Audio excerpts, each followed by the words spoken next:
राजा और चोर की कहानी। धौलपुर गांव में एक चालाक चोर रहता था। वह इतनी सफाई से चोरी करता था कि किसी की पकड़ में नहीं आता था। लोगों का मानना था कि वो किसी की आंख से काजल चोरी करके लेगा तो भी किसी को भनक नहीं लगेगी। गांव में चोरी करते करते उसे बोरियत होने लगी थी। वह दूसरे चोरों के बीच अपनी धाक जमाना चाहता था। उसने सोचा कि क्यों न राजधानी जाकर राजमहल में सेंध मारी जाए। इसे दूसरे चोरों के बीच उसका रुतबा बढ़ेगा। ये सोचकर वह राजधानी आ गया। अब समस्या यह थी कि राजमहल में चोरी कैसे की जाए। वह सुरक्षा में पहरेदार 24 घंटे तैनात रहते थे। कई दिनों तक रैंकी करने के बाद उसने ध्यान दिया कि महल के ऊपर जो घड़ी लगी है वह समय बताने के लिए हर घंटे बजती थी। चोर के दिमाग में एक विचार आया। चोर रात में कुछ लोहे की कीलें और हथौड़ी लेकर राजमहल पहुंचा। जैसे ही घंटी बजती वह दीवार पर एक कील ठोक देता। इसे के घंटी की आवाज़ में हथौड़े की आवाज़ दब जाती और किसी को पता नहीं लगा। इस तरह उसने 12 कीलें ठोक दी और उन कीलों के सहारे वह महल में दाखिल हो गया और हीरे जवाहरात चोरी करके रफू चक्कर हो गया। अगले दिन जब राजा को चोरी का पता चला तो उसे ये जानकर बड़ी हैरानी हुई कि इतनी सुरक्षा के बावजूद भी कैसे कोई राजमहल में चोरी करने में कामयाब हो सकता है। राजा ने नगर में सिपाहियों की संख्या बढ़ाने का आदेश दिया और कहा कि कोई भी व्यक्ति रात में घूमता नजर आए तो चोर समझकर गिरफ्तार कर लिया जाए।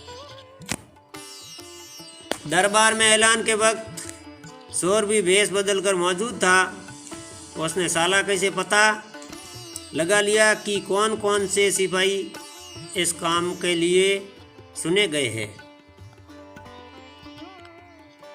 उसने उन सिपाहियों के घर का पता लगाया और साधु का वेश धारण करके उनके घर पहुंच गया।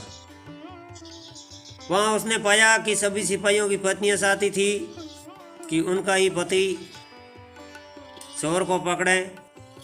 इस बात का फायदा उठाते हुए उसने सभी की पत्नियों को कहा कि पूरी रात तुम्हारे पति चोर की तलाश में बाहर घूमते रहेंगे।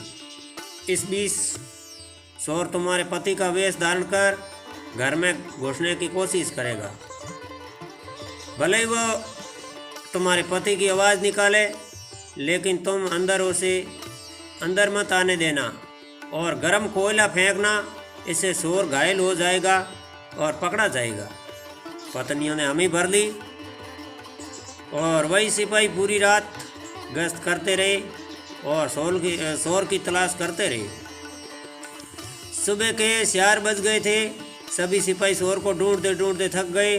तभी सारे सिपाहियों ने सोचा कि अब घर चलकर थोड़ा आराम कर लेते हैं।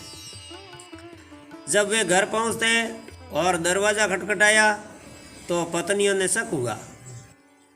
उन्होंने सोचा कि साधु की बात सच हो गई है। ज़रूर ये चोर है जो भेष बदल कर आया है। वे जलता हुआ कोयला अपने पतियों पर फेंकने लगी। इससे सारे सिपाही घायल हो गए। उन्हें अस्पताल में भर्ती कराना पड़ा। दूसरे दिन राजा को जब सारी बात पता चली तो वह चिंतित हो गया। उसने फौरन कोतवाल को आदेश दिया कि जितनी जल्दी हो सके उस चोर को पकड़कर हाजिर किया जाए। कोतवाल में शहर में पहरा देना शुरू कर दिया। इस दौरान कोतवाल ने एक युवक आता दिखा। कोतवाल ने उस लड़के से पूछा, कौन हो तुम? युवक ने कहा, मैं चोर हूँ। कोतवाल को यकीन नहीं हुआ। भला इस तरह कैसे खुद को कोई चोर कैसे बता सकता है। उसे लगा युवक मजाक कर रहा है। कोतवाल ने आगे कहा, अगर तुम चोर हो तो चलो, तुम्हें जेल में बंद करने का आदेश मिला है। वह युवक और वह चोर तैयार हो गया। कोतवाल उसे लेकर एक कमरे में गया। जैसे देखकर चोर ने बोला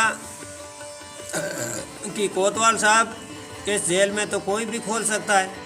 कोतवाल बोला, इसे खोला नहीं जा सकता। चोर बोला, आप अंदर जाइए, मैं बताता हूँ इसे कैसे खोल सकते हैं। कोतवाल मान गया और जैसे ही अंदर गया, चोर ने दरवाज़ा बंद करके लॉक लगा दिया और हंसते हुए बोला, उसे लगा यूं मैंने पहले ही बोला था मैं चोर हूँ, आप माने नहीं। कोतवाल पूरी रात जेल में बंद रहा। सुबह सिपाहियों की मदद से कोतवाल किसी तरह से जेल से बाहर आया और राजा के पास पहुंचकर उसने सारी कहानी सुनाई। पूरी बात सुनकर राजा दंग रह गया।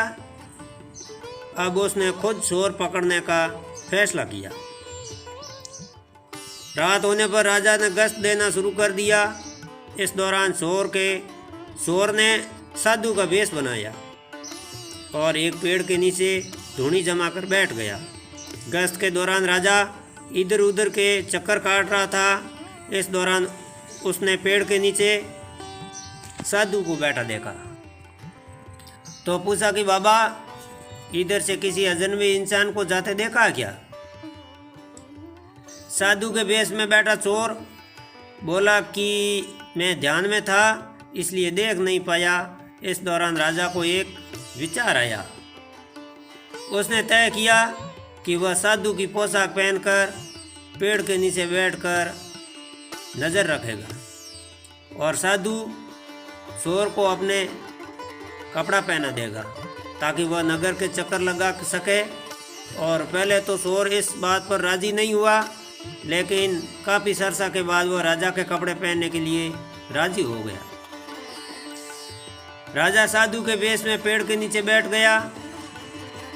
इस दौरान चोर ने राजा के कपड़े पहने, घोड़े पर बैठा और महल जाकर आराम से सो गया। जब पूरी रात गुजर गई, सुबह के 4 बजे के करीब राजा को लगा कि साधु तो अब तक नहीं लौटा है और न ही कोई अजनबी इस रास्ते से गुजरा है, तो उसने महल लौट जाने के फैसला किया। जब वह महल के फाटक के पास पहुंचा तो पहरेदारों ने सोचा कि राजा तो काफ़ी पहले महल आ चुके हैं और ये ज़रूर कोई बहरूपिया है। उन्होंने राजा को बहरूपिया समझकर जेल में डाल दिया। भोर होने पर एक संतरी ने राजा को पहचाना और जेल से बाहर निकाला। वह राजा के पैरों पर गिरकर माफ़ी मांगने लगा। राजा ने उसे माफ़ कर दिया। राजा ने महल पहुंचकर देखा कि चोर रात भर उसके बिस्तर पर सोया और उसी की पोशाक में फरार हो गया। अगले दिन राजा ने ऐलान किया कि अगर चोर उसके सामने आ जाए तो उसे बख्श दिया जाएगा, साथ ही उसे इनाम भी दिया जाएगा। चोर वहाँ मौजूद भीड़ से निकलकर बोला कि मैं ही हूँ चोर। सबूत के तौर पर उसने राजा को उसकी पोशाक दिखाई और चोरी का सारा माल भी वापस कर दिया। राजा ने वादे के मुताबिक चोर को माफ़ कर दिया और राजा ने भेंट में उसे एक गांव दिया।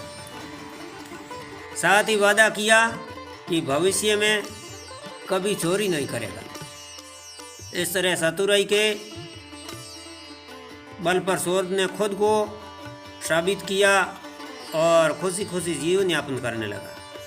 तो दोस्तों, ये कहानी आपको कैसी लगी मुझे लाइक कमेंट करके अवश्य बताना और मेरे चैनल पर नए हैं तो चैनल सदस्य ले घंटी का बटन अवश्य दबा देना। और इस कहानी से यही सीख मिलती है कि अगर इंसान में बुद्धिमानी और समझदारी है तो विषम परिस्थितियों में भी खुद को साबित कर सकता है। Thank you. बहुत बहुत धन्यवाद आप सभी को कहानी को पूरा पढ़ने के लिए, और आगे इसी तरह अपना प्यार और आशीर्वाद बनाए रखें। बहुत बहुत धन्यवाद।